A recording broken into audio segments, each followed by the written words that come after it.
Hello, hello. I'm just giving it a few seconds for people to get notified about the live and to welcome you in this space. Today is a big topic. Oh my gosh. I have 2 pages of notes that I will be occasionally glancing at, so I hope you forgive me. And it's a beautiful, beautiful topic. But before we begin, I want us to get into our body. So I've decided to start doing a lot more dancing reels on Instagram. I really enjoy doing them. And so I'm going to start with a dance today. And I want you to dance with me, okay? So for the ladies, as you dance, really drop into pussy. Really drop into your pelvis, to the juiciness. And as you breathe in with your 5 senses. And this goes for all genders, whatever parts you have.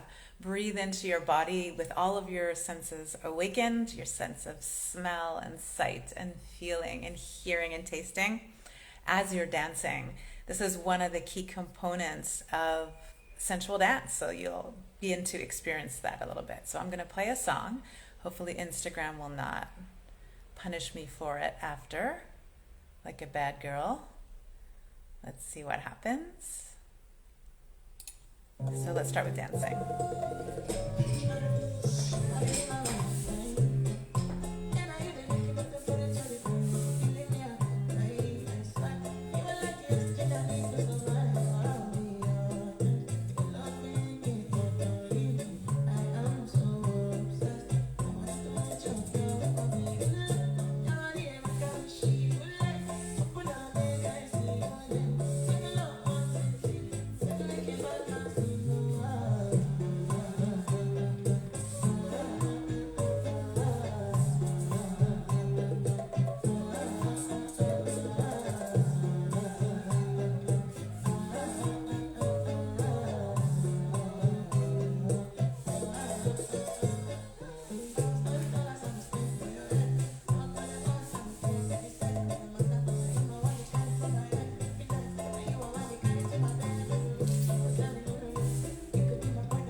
Okay, so now that we're a little bit more in our body, this topic is all about delayed gratification, the art of delayed gratification, and you'll notice that the same concept really can translate into all 3 of these topics, which are in business, in dating relationship, and to orgasms. So the invitation for this call, for this practice, is to start to notice where you are grasping, where you are striving, or where you are really trying to rush into things, right? So the idea here is, in delayed gratification, is almost like teasing yourself. It's like delaying the pleasure, delaying the gratification that you receive, but there's a purpose to it, right? So try to embody the difference between the two. When I am striving for something, when I'm reaching for something or grasping, there's this never-ending not enough. Like I need the next thing, the next thing. I'm always reaching for something and never really satisfied, going to the next, the next, the next. And if I am in this space of delayed gratification, when I'm sitting in trust in my body that things will arrive as they need to arrive, then I have plenty. I feel like I've got enough. I'm good here. And more, please. Thank you. It's a very different sensation in the body, and it's a very different way of experiencing life as a whole. And all of these three topics that we're going to be talking about, which is in your business, in your orgasm or sexuality in general, and in your relationships and dating life. So let's start with business. So one of the examples I can use is having anxiety around when you're in a business call, a sales call with a client, for example. So if I'm in reaching or striving mode, if there's a part of me that's like, they have to buy, I really want them to get into this thing, I have to convince them, the energy is almost like a repellent, right? It's like pushing. It's this very yang energy that can be overwhelming for some people. Whereas if I'm in a space of receptivity, I'm receiving the experience, in my mindset, I know this is going to go well. If it needs to go well, if it's a right fit, it will be amazing. I don't need to push or strive or convince anyone of anything. That is magnetic, right? If you think of the difference between the two of the person who's experiencing you on the other side, if I'm trying to convince, if I'm trying to push or grasp at something or some kind of outcome, then it puts them in a space of almost feeling like trapped, right? Almost like, stuck. Whereas if I'm in receptivity and I'm like, whatever happens here is in the best interest of everyone involved, it gives them the full option of choice. It's very magnetic to be in that environment. It helps their nervous system calm down to have your nervous system calm down. It's the same as the way that I'm speaking to you now. You can tell the difference when someone is trying to convince you of something, speaking really fast, moving forward, whereas I can sit in receptivity and speak slowly and take pauses and be in my body. And there's something magnetic and very inviting about that way of being with yourself. And I don't need to push anything, right? Whatever information is going to come out of me is going to come out of me, and I'm going to trust that it's exactly right.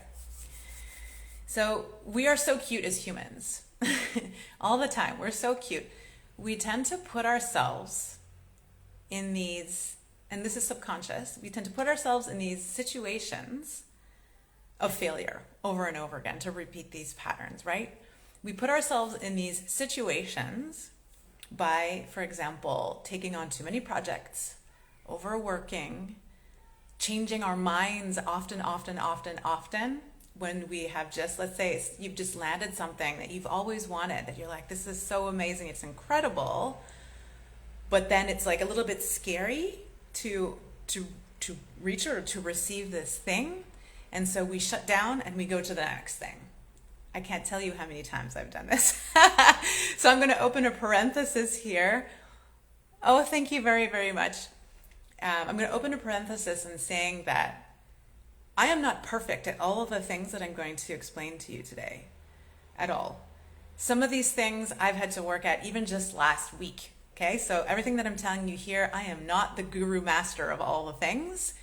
I feel comfortable sharing them with you because I've made really big strides in this particular topic over the last few years. So there's a certain point in my life where I could have never understood myself as someone who could tease something, right? I was and I'm still very direct, forward, truth teller kind of person. Everything is like right at the front.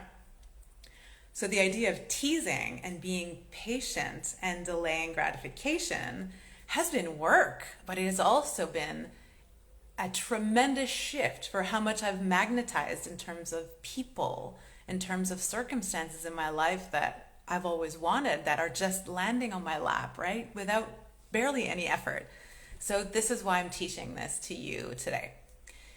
So one of the things that we teach in sexuality coaching is around orgasm. So this whole art of delayed gratification around orgasm, in Tantra, we use it for increasing the capacity for pleasure, right? So when we're talking about edging, which is a tantric practice of delayed gratification, you bring your partner or yourself to, let's say, from 1 to 10, up to a 9 of right before the climax, essentially, and then you bring it back down to a 5 or 6, and then you raise it again to an 8 or 9, and you bring it back down to a 5 or 6 before reaching orgasm. Okay, so that's edging.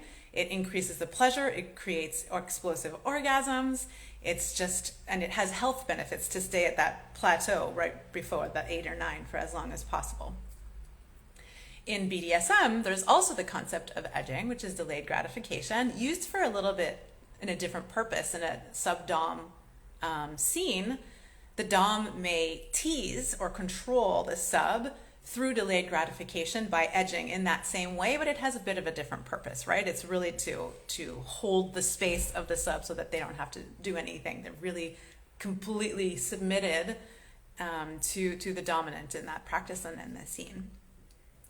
And in sexuality, when we speak about when someone's having trouble reaching orgasm, okay, so people who come here for that kind of purpose in coaching, of course, you always tell them to let go of the goal. And I think it's the same in all three of these topics. So we've spoken about business and let's say a sales call and having a client, letting go of the goal being the absolute thing that you need. Right? So if I'm having trouble having orgasms, this is a problem that I'm having, and I want to have one, and I keep thinking about, I have to reach the thing, I'm striving, I'm reaching, I'm grasping at it, my mind will just make it disappear. It makes the problem worse, right? So we always explain to stay in the process, stay in the sensations in your body.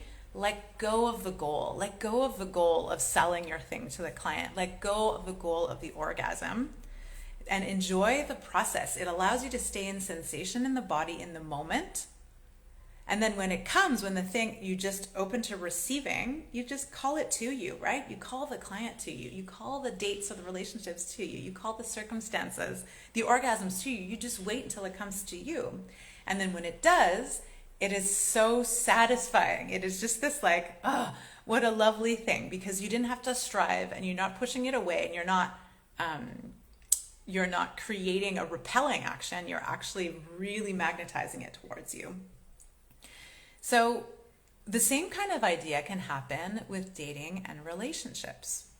So some of the circumstances where I see this a lot, and I have experienced for myself as well, this is particularly good, by the way, for those who have a tendency to be more of the anxious attachment style. So the ones who are kind of more like they need a lot of feedback, they need a lot of reassurance from the partner to know that they're still there, that everything's good and everything's fine. This is a bit where I come from.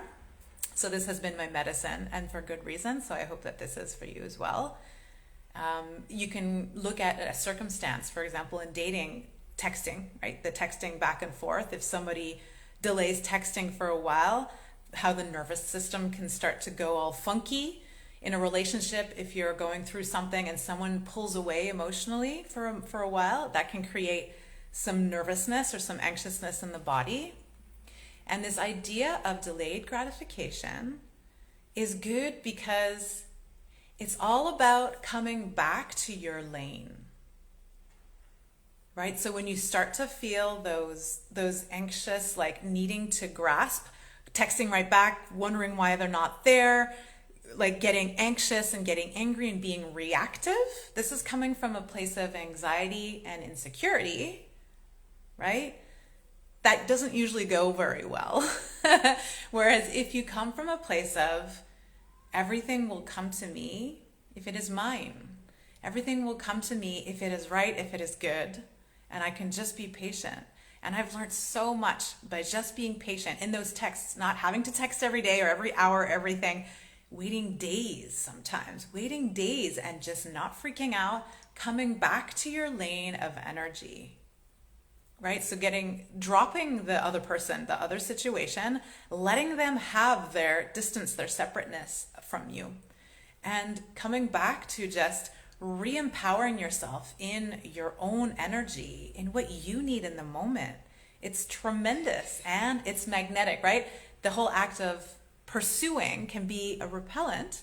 And if you just sit and wait and be patient, it is magnetic and it creates more of this receptivity and magnetism for the other person to feel like they have space to come back. You sit and trust that if they come back, they are for you. If they do not, you let them go. And there are a million reasons why they may not, right? There's a million reasons why. And this is one of the important pieces. So let me look at my note, because now I'm wanting to make sure that I hit everything. Yes, this is great.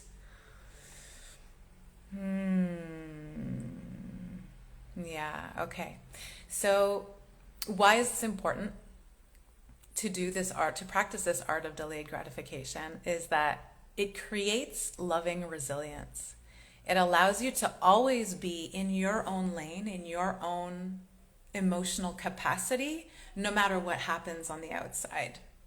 So it allows you in business to have a situation that's really difficult, maybe that makes you nervous, that makes you shy, that you don't want to go online, or you don't want to say the thing, or you don't want to take that difficult step, and just allow yourself to observe, right, from the observing point of view, to say, oh, I'm feeling those emotions, I'm experiencing that anxiety or that anger or that whatever, but I'm still going to do the thing. See, so there are two different parts of me. There's a part of me that is experiencing the emotions. If it's in a relationship, it can be rejection, it can be fear. And there's this other part of me that can still sit in this empowered place and be in my own lane. And that is tremendous, because it means that whatever happens, you can keep going. You can keep moving forward in your business. You can keep moving forward in your own dating life and not completely fall apart and just be in like pieces. I mean, this doesn't work all the time, okay? There are certain situations that are just extreme, that I've certainly experienced in 2020 for myself as well. But for the most part, this works really, really well. And I'm going to share a bit of an experience. I had a mini heartbreak over the weekend that I had to hold for myself. And I discovered this really cool, empowering part of me through this by feeling all the hurt or the rejection and all the like icky feelings inside, and not shutting down, right? There's two choices. You can just shut down and say, oh, fuck that, I feel fine, I'm completely okay, and just be like, I'm out of here, which I've been guilty of doing as well. But just to sit with the emotion and find a way, just choose a way to be with it and just connect to the depth of what this is. And I found a way to just be with the whole thing and not lose myself in it. To feel almost, it's gonna sound ridiculous, but to almost feel the consciousness behind even very difficult emotions. What a Scorpio thing to be saying. I'm like getting turned on by heartbreak. Not exactly. This is not a kinky thing. This was really transmuting, which you can do with tantric practices. Emotion is just energy in the body. And we can learn to transmute one form into another that is much more helpful and beneficial. So when you think about anger is power when transmuted, right? You can stay with the anger, or you can repress anger. And often, in fact, those people who repress anger have lost a sense of power. And when they start to reconnect with it, power comes out. Anger can be a great source of power. It can have use, right? Sadness is like the muse of creativity and genius for music and art, and has been forever, right? There are ways to take the things that we're going through and use them for a good purpose. So for me, during this little heartbreak moment, It was to just connect to almost this gratitude and this honor of aliveness. It's like, I am really fucking alive right now, and honored to have had this experience, even if it's not turning out well for me, and seek the source of love in it. How tremendous is that? That is what this whole art of delayed gratification can give. Your brain no longer goes to shut down, panic, get out of there. You start to train your brain to go to sit with emotion, be with whatever circumstance is, stand strong in it, find a way to just be with the whole thing for yourself. And it makes you unfuckwithable. Or what I call loving resilience, right? If we shut down love and we're in like resistance, then that's a reaction. But if we can really just stay open with the whole thing, then you can flow with life's challenges. You can flow with the circumstances and always come out strong and still moving forward with your thing. In fact, maybe using some of that energy to influence and inspire this. There is one circumstance that I actually want to share of transmutation. When I was in my marriage, we had an open marriage for a certain point of time, and I remember one evening when he was out with another woman, and this can be very challenging in the nervous system, especially at the beginning. And I remember just feeling all of this jealousy, like this tremendous amount of energy in the body. And I identified, when I was really scanning, I identified that it came from my uterus. And that, in fact, if I stayed with that, I identified how much turn on there was in jealousy, especially when we're speaking about things like being with other people in relationships and all of that kind of thing. There is a huge link between turn on and jealousy in those circumstances. I don't know if you've ever noticed it in yourself or in other people. This is why the whole concept of cuckolding exists, right? There's this connection between jealousy and challenge in that way and a huge fire of turn on that can be underneath it. So we can find the little keys to do this. And when we have this, when we have the ability to always stay in this potent energy within ourselves, this is erotic confidence at its core. It's a source of confidence that no one and nothing can ever take from you. It is yours. It is like, no matter what takes place from people, from circumstances, from business situations, if you can always access this, you are living in your erotic confidence all the time, and you are sourcing this energy for your own pleasure, for the good of others, if it's an art or a project or business that you're doing. It's fucking beautiful. So I'm going to share with you the 4 pillars of how I coach people into their erotic confidence. So the first one is to increase and maintain turn on and pleasure in the body.